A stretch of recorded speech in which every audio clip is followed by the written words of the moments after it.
Dubai, home to the tallest building in the world, luxurious shopping, ultra-modern architecture, and several famous tourist attractions. Here are the top 5 activities I recommend that you do if you're looking to take a vacation to Dubai.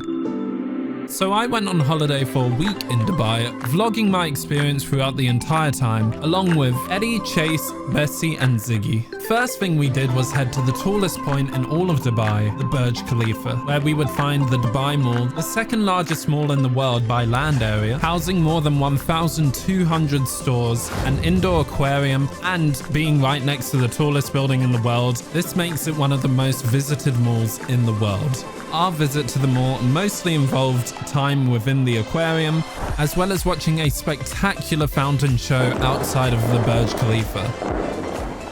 The 10 million litre Dubai aquarium tank is one of the largest suspended aquariums in the world, housing thousands of aquatic animals comprising of over 140 species, including Dory. We found Dory, yay! Nemo. Oh, it's so cute. This fish, schools of fish, a fish that looked like it would have trouble eating its food, turtles, surfing turtles, Totally. baby crocodiles, daddy crocodiles, frogs that tried to attack us, aka spider frog, humongous lobsters, seahorses, jellies, Bubbles, the beautiful bubbles.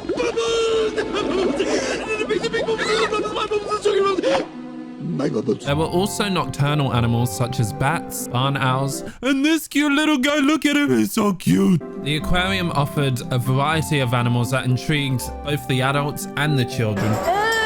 He's got one tooth sticking out. The fountain show just outside of the Burj Khalifa was also fabulous, and I highly recommend anyone going to Dubai for the first time check out this show, which runs about every 30 minutes during the evening. For our second day in Dubai, we did something you wouldn't really expect. Skiing, yeah, in Dubai. Located in the Mall of the Emirates, Ski Dubai was named the world's best indoor ski resort for 2016, 2017, and 2018. It includes play areas for children, including bump cars, sleighs, and even some penguins. There was also a high-speed bobsleigh that you could go down, which was super fun. A secret cave with a snowman, zorbing. But to the most important thing, what was the skiing like? Well, it was relatively simple. After you pay for your ticket, you're given your equipment by the facilities, you get yourself changed, and then soon you're out onto the open slopes. The indoor ski slopes are maintained at a temperature of -1 degrees to 2 degrees Celsius, in the middle of what can be up to 50 degrees Celsius during the summer in Dubai, which I find pretty insane. There's a ski lift which you can utilize to get all the way to the top of the slope.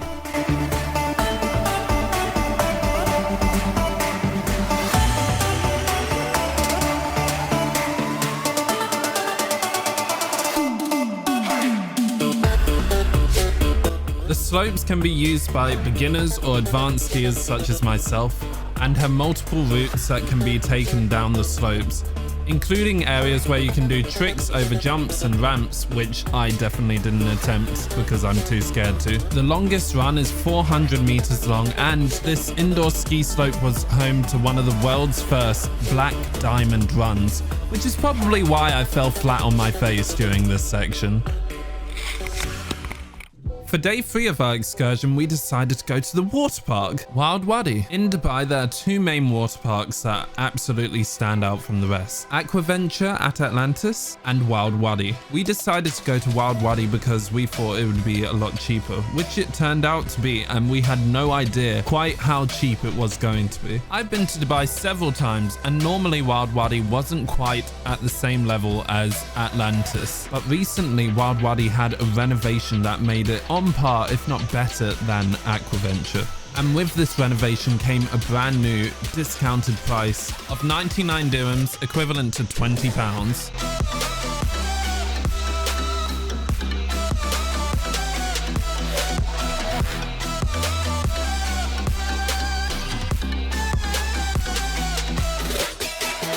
Wild Wadi is a massive water park that has multiple slides you can go down, including a play area for children and a brilliant system whereby once you go up a slide, it will take you to a new section where you can choose other slides to go down.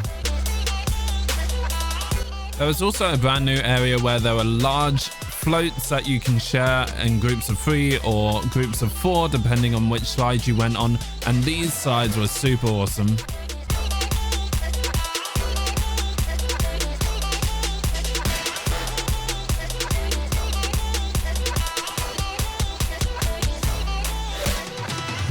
And then one of the main slides and one of the biggest thrills at the park, Jumeirah Scream. This slide gets you to stand in basically a vertical position, ready to slide straight down for speeds of up to 80 kilometers per hour. And just before you're dropped, there's a countdown, and for some reason I was heavily trolled.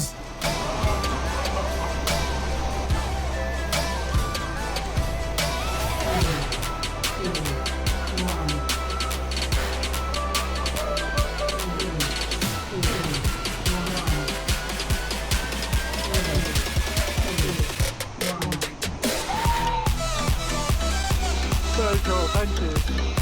He was really worried that.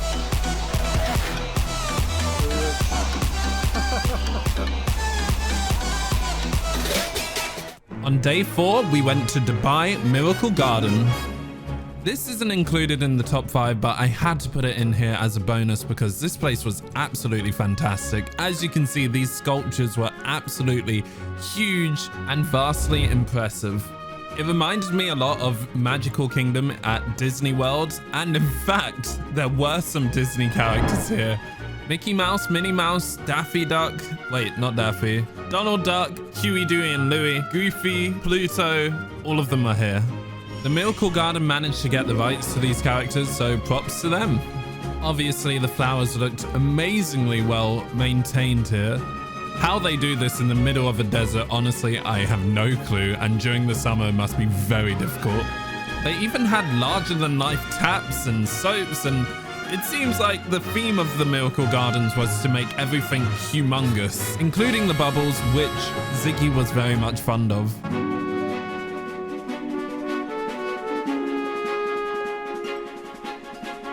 Another humongous standout feature was a lifelike size Boeing 777 whatever plane from Emirates, which was completely covered with greenery and flowers, and it was just incredible.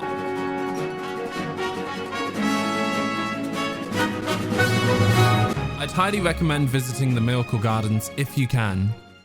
But to the main part of our day, we had booked for an excursion out to the desert, which included multiple activities. One of the first we did was quad biking through the dunes of the desert, which was a bumpy but exhilarating ride. We were also driven across the desert in a massive Jeep, and this was even more of a rough and bumpy ride. Honestly, you had to hold on or else you were going to bang your head on a window or something like that. It was insane. We also stopped to get out of our vehicle in order to take some absolutely incredible shots, and it also gave us a chance to try out sand surfing. It's hard to put into words describing being in the middle of the desert, so just watch this.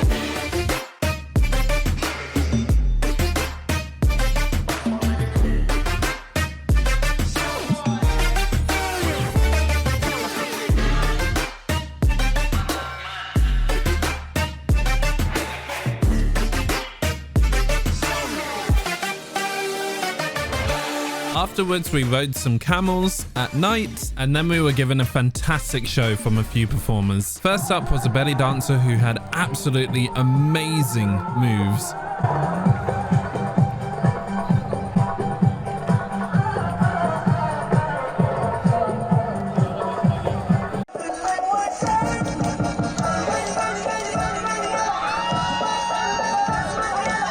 And great crowd interaction.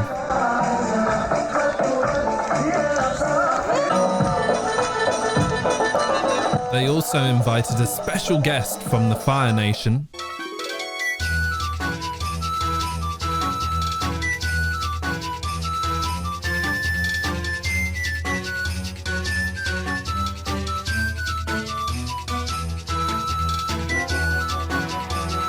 And finally, a dude who seemed to just have a real problem with standing still and not spinning around.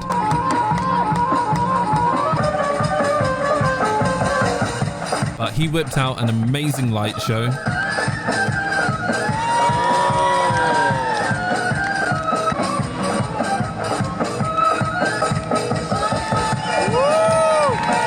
And revealed he was from the Fire Nation as well.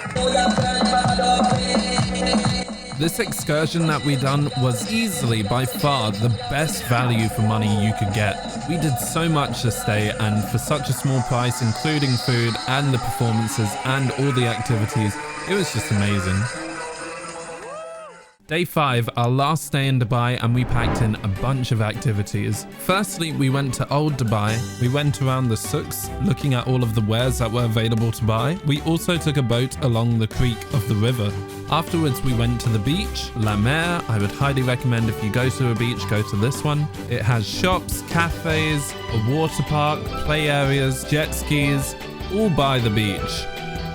And finally, last but not least, we went to the fantastic Global Village. Global Village combines cultures from 90 countries across the world in one place. Every year, it has over 5 million visitors.